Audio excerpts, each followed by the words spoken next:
safe and healthy. So today in this video we are going to study the second chapter of your science book, जिसका नाम है Plants Around Us.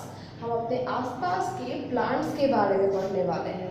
Alright, तो as we all know कि plants जो है हमारे आसपास day to day life में बहुत सारे प्लांट्स हमको दिखाई देते हैं. राइट, छोटे से बड़े तक कुछ प्लांट्स ऐसे होते हैं जो बहुत ही छोटे छोटे होते हैं, वो भी हमारे आसपास हमको दिखाई देते हैं. कुछ प्लांट्स ऐसे होते हैं जो कि काफ़ी बड़े बड़े होते हैं, ठीक है, वो भी हमारे आसपास ही होते हैं. राइट, तो हमें हर तरीके के प्लांट्स अपने सराउंडिंग में दिखते हैं. तो एग्जैक्टली चैप्टर के अंदर भी वही चीज़ है कि अलग अलग तरीके के प्लांट्स के बारे में हम बात करने वाले हैं. अब प्लांट्स एग्जैक्टली होता क्या है, पौधों के बारे में, पेड़ के बारे में बात करने वाले हैं हम. ठीक है, सो इन सब में हम अपने आसपास बहुत सारे तरीके के प्लांट्स देखते हैं. So most of the plants are जो है वो है ग्रीन इन कलर. ठीक है, ज़्यादातर जो प्लांट्स हैं हमारे सराउंडिंग में वो हम ग्रीन कलर में देखते हैं. अब आप सोच रहे होंगे कि मैम दूसरे कलर के प्लांट्स ही कहाँ होते हैं, प्लांट्स तो सारे के सारे ग्रीन कलर के होते हैं, पेड़ पौधे तो सारे ग्रीन कलर के होते हैं. नहीं, ऐसा नहीं है. कुछ प्लांट्स ऐसे भी होते हैं जो कि डिफरेंट कलर्स के होते हैं, लाइक रेडिश कलर होता है थोड़ा सा, ठीक है, या फिर ग्रीन और वाइट मिक्स होता है कुछ पत्ते उनके. तो ऐसे भी कुछ प्लांट्स होते हैं जो मोस्टली हम कहाँ पे देखते हैं, किसी के घर में जो पॉट में सजाने के लिए रखा जाता है, उन पॉट्स में हम देखते हैं कुछ अलग अलग तरीके के कुछ अलग कलर के प्लांट्स हमें देखने मिलता है. सो बेसिकली कहना ये है कि जो हमारे प्लांट्स होते हैं आसपास में जो हमें मोस्टली दिखाई देते हैं, they are green in colour. As we all know कि सारे प्लांट्स जो होते हैं वो कैसे कलर के होते हैं, ग्रीन कलर के होते हैं. कुछ ही एक्सेप्शन होते हैं. इसके अलावा ग्रीन प्लांट्स ही है जिसकी वजह से हमारा अर्थ जो है वो ग्रीन प्लैनेट जैसा ग्रीन प्लैनेट बना हुआ है. प्लांट्स ही है जो पूरे अर्थ को कवर करके रखता है, जिसकी वजह से ये हर कहीं से ग्रीनिश दिखाई देता है. And just then some plants grow on land and some grow in water. Plants gives us fresh air to breathe. They are of different shapes and sizes. इसके बाद कुछ ऐसे प्लांट्स होते हैं जो कि पानी में उगते हैं, कुछ ऐसे प्लांट्स होते हैं जो कि ज़मीन पे उगते हैं. राइट, तो ज़मीन पे उगने वाले प्लांट्स तो हम अपने आसपास देख ही सकते हैं, कितने सारे प्लांट्स हैं हमारे. राइट, इसके अलावा जो पानी में उगने वाले प्लांट्स हैं उनमें से भी हम फॉर एग्जांपल ले सकते हैं जो लोटस होता है, लोटस पानी में ही उगता है. राइट, उसके अलावा वाटर लिली होता है और भी कई सारे प्लांट्स होते हैं जो कि सिर्फ पानी में ही उगते हैं, वो ज़मीन पे सर्वाइव नहीं कर पाते. ठीक है, तो बेसिकली कहना ये है कि कुछ प्लांट्स ऐसे होते हैं जो ज़मीन पे भी होते हैं, कुछ प्लांट्स ऐसे भी होते हैं जो कि पानी में भी उगते हैं. राइट, और हम सबको पता है कि why plants are important to us. Plants नहीं होंगे तो सांस ले पाएंगे क्या हम? पाएंगे सांस ले? नहीं पाएंगे. राइट, तो सांस नहीं ले पाएंगे तो हम जिंदा नहीं रहेंगे. So that's why plants are very important. In fact मैं ये बोलूँ कि plants are importance of our life. Right, कैसे? क्योंकि वो है, प्लांट्स हैं, हम तभी ब्रीद इन ब्रीद आउट कर पाते हैं. राइट, हम सांस लेने का जो हमारा प्रोसेस है वो प्लांट्स की वजह से पॉसिबल होता है.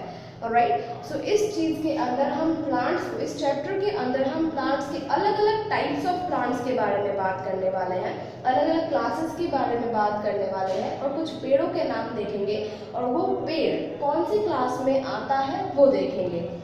ठीक है, तो एट वेरी फर्स्ट हम देखते हैं कि ट्रीज एग्जैक्टली हम किसे कहते हैं. ठीक है, अब जस्ट हमें नॉर्मल चीज़ तो हमें पता ही है, ट्री मतलब क्या होते हैं, पेड़ होते हैं.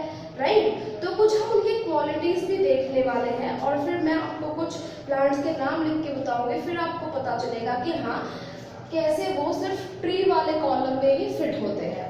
सो एग्जैक्टली ट्री जो होता है वो पेड़ों को कहते हैं, ये नॉर्मल सी चीज़ सबको पता है. So as it's written on your book also, very tall and strong plants are called trees. They have a strong woody stem called trunk. They have thick roots and strong branches. They live for many years. जैसे कि coconut, Baniyan, Neem, mango etc. are trees. सो जो बहुत ही strong और जो बहुत ही लंबे plants होते हैं उनको ट्रीज बोला जाता है. अब देखना, एक क्वालिटी ये बताई है कि टॉल एंड स्ट्रॉन्ग होना चाहिए. राइट, टॉल एंड होना चाहिए, टॉल एंड स्ट्रॉन्ग होगा तो वो ट्री कहलाएगा। क्या जो जमीन पे बिछे हुए जो हमारे घास होते हैं वो ट्री कहलाएंगे? नहीं ना। तो उसी क्वालिटीज की हम बात करने वाले हैं कि कौन कौन से पेड़ ऐसे होंगे जो कि ट्री के अंदर फॉल करेगा, ट्री हम जिसको कह सकते हैं। तो टॉल होना चाहिए, स्ट्रॉन्ग होना चाहिए, लंबे भी होने चाहिए which means tall, and strong भी होने चाहिए। स्ट्रॉन्ग इन द सेंस जिसको हम ऐसे ही धक्का दे के गिरा ना सके, राइट। थोड़ा मजबूत भी, थोड़ा नहीं काफी मजबूत भी होते हैं trees. And just then they have a strong और स्टेम कॉल्ड ट्रंक। जो पेड़ होते हैं, जो ट्रीज होते हैं, उनके जो स्टेम होता है, जो ट्रंक होता है, मैं यहाँ पे ऐसे ड्रॉ कर देती हूँ। Well my drawing is not that good, पर आपको समझ आ जाएगा, ठीक है। ये पेड़ है, तो जमीन से ये पेड़ है, तो ये पेड़ का जो ये वाला पोर्शन है ना, दैट इज कॉल्ड ट्रंक, ठीक है। ये जो ट्रंक है इन लोगों का बहुत स्ट्रॉन्ग होता है, राइट। तो ये ट्रंक उन लोगों का स्ट्रॉन्ग होता है।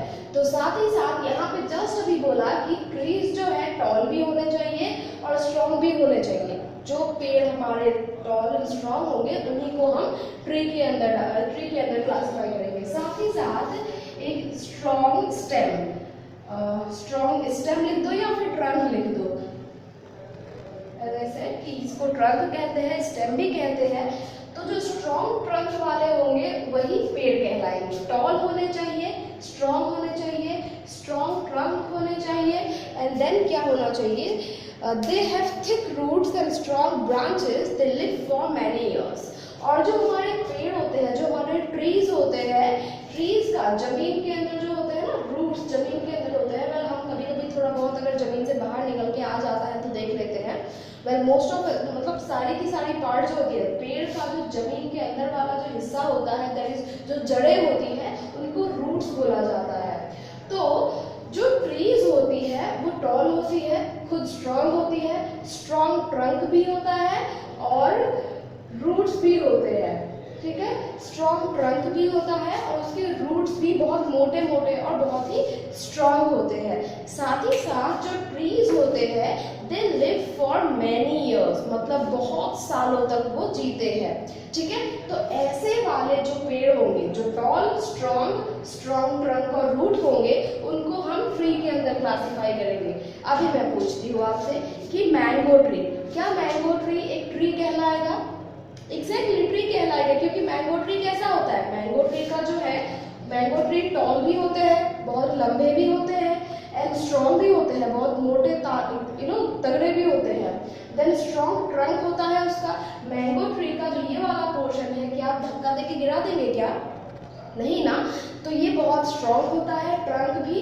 साथ ही साथ जो मैंगो ट्री के रूट्स होते हैं, जो जमीन के अंदर वाले जो जड़ें होती हैं, जो रूट्स होते हैं, वो भी बहुत स्ट्रॉन्ग होते हैं, राइट। तो मैंगो ट्री आ जाएगा। हम एग्जाम्पल में लिख सकते हैं ट्री का, एग्जाम्पल में लिख सकते हैं मैंगो, एंड हम और क्या लिख सकते हैं, मैंगो के अलावा नीम का भी पेड़ है, नीम का पेड़ भी ये सारे क्वालिटीज फॉलो करता है। मतलब नीम का पेड़ भी स्ट्रॉन्ग होता है, टॉल होता है और बहुत स्ट्रॉन्ग इसका जो है स्टेम होता है, ट्रंक होता है, रूट्स भी बहुत स्ट्रॉन्ग होती है। तो यस, नीम का पेड़ भी हमारा किसमें आ जाएगा, ट्री के अंदर आ जाएगा। अब जैसे कि मैंने पहले भी पूछा कि ग्रास आएंगे क्या इसके अंदर, क्योंकि यहाँ पे बोला है टॉल होना चाहिए। ग्रास तो टॉल होते ही नहीं है, ग्रास तो जमीन से सिर्फ इतने ऊंचे उठेंगे, ज्यादा से ज्यादा इतने ऊंचे उठेंगे या फिर थोड़ा सा और ज्यादा। क्या मैंगो ट्री जितना ऊंचा उठेगा ग्रास? नहीं ना। तो जो ग्रास है वो सब कुछ ट्री के अंदर नहीं आता, वो किसके अंदर आता है वो हम आगे बात करेंगे, ठीक है। सो बेसिकली यहाँ पे हमने ट्री के बारे में पढ़ा कि टॉल, स्ट्रॉन्ग ट्रंक और रूट्स वाले हम पेड़ों को ट्री बोलेंगे। एग्जाम्पल मैंगो ट्री ऐसा होता है, तो मैंगो ट्री होता है, नीम का ट्री, ठीक है। बनियान जो बरगद का पेड़ आपका होता है वो तो बहुत ही स्ट्रांग होता है, बहुत टॉल होता है, रूट्स भी बहुत स्ट्रांग होते हैं, ट्रंक भी बहुत स्ट्रांग होता है। तो ये ट्री भी आ जाएगा। क्लियर? इतना एग्जाम्पल के साथ हम रैप अप करते हैं। होप समझ में आया हो। एंड नेक्स्ट मैं आपके लिए दूसरा एक समझाती हूँ। सी ओके, तो नेक्स्ट है हमारा श्रब्स। श्रब्स क्या होते हैं? तो अभी जस्ट हमने देखा कि ट्रीज क्या होते हैं, एंड देन हम आते हैं श्रब्स के अंदर। तो श्रब्स किस तरीके के पेड़ों को हम श्रब बोल सकते हैं? सी Shrubs or bushes are plants smaller than trees.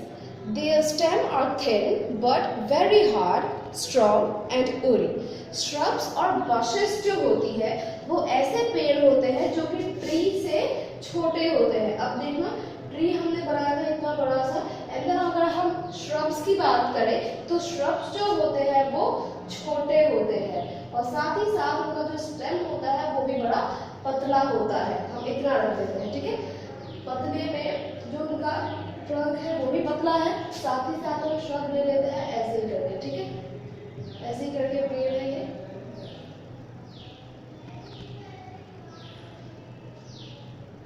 इतना ले लेते हैं। सो बेसिकली जो श्रब्स होते हैं, श्रब उस तरीके के पेड़ों को हम बोलेंगे जो कि ट्री से छोटे होते हैं, क्लियर। पर इनके जो स्टेम होती है, स्टेम जैसे कि मैंने बोला ये वाला पार्ट को हम स्टेम या ट्रंक कहते हैं, तो इनका जो ये स्टेम होता है वो बहुत ही पतला सा होता है, थिन होता है। क्वालिटीज में अगर हम लिखें तो स्मॉलर लिखेंगे, स्मॉल इन हाइट, हाइट में बड़े छोटे होते हैं ये लोग, ठीक है। फिर मतलब जमीन से, ट्री से छोटे होते हैं इन द सेंस ये नहीं कि एकदम ग्रास के जितने होते हैं, इतने नहीं होते, वो थोड़े लंबे होते हैं। इट मीन्स हमारे हाइट के जितने आ जाएंगे, ठीक है। या फिर कुछ कुछ होते हैं जो थोड़े से छोटे होते हैं, कुछ कुछ होते हैं तो थोड़े से और बड़े हो जाते हैं, पर ट्री से छोटे होते हैं ये सब, ठीक है। तो श्रब्स जो है ट्री से छोटे होते हैं, स्मॉल इन हाइट होता है। दूसरा चीज जो उसके जो उसके स्टेम होते हैं, स्टेम बहुत ही थिन होता है, तो हम यहाँ पे लिख देंगे कि थिन स्टेम, साथ ही साथ थिन स्टेम, स्ट्रॉन्ग, एक सेकेंड, थिन स्ट्रॉन्ग स्टेम।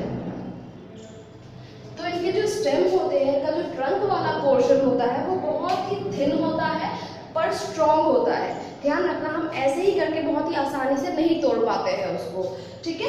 इसके अलावा their branches grow close to the ground. इनके जो ब्रांचेस होते हैं, ब्रांचेस मीन्स जो डालियां होती है, ठीक है, जो पेड़ों की डालियां होती हैं, तो जो श्रब्स के ब्रांचेस होते हैं वो जमीन से बहुत ही पास पास होता है। इट मीन्स आसपास ही ऐसे करके फैल जाता है, जैसे कि इसमें भी बना हुआ है।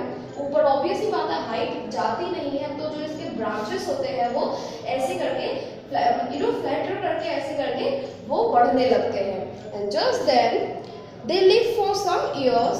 Sunflower, rose, hibiscus are some example of shrubs. जो इनका लाइफ टाइम होता है, इन लोगों का जो ये कितने टाइम के लिए जीते हैं, तो ये बहुत ही नहीं, पर ये कुछ सालों के लिए जीते हैं।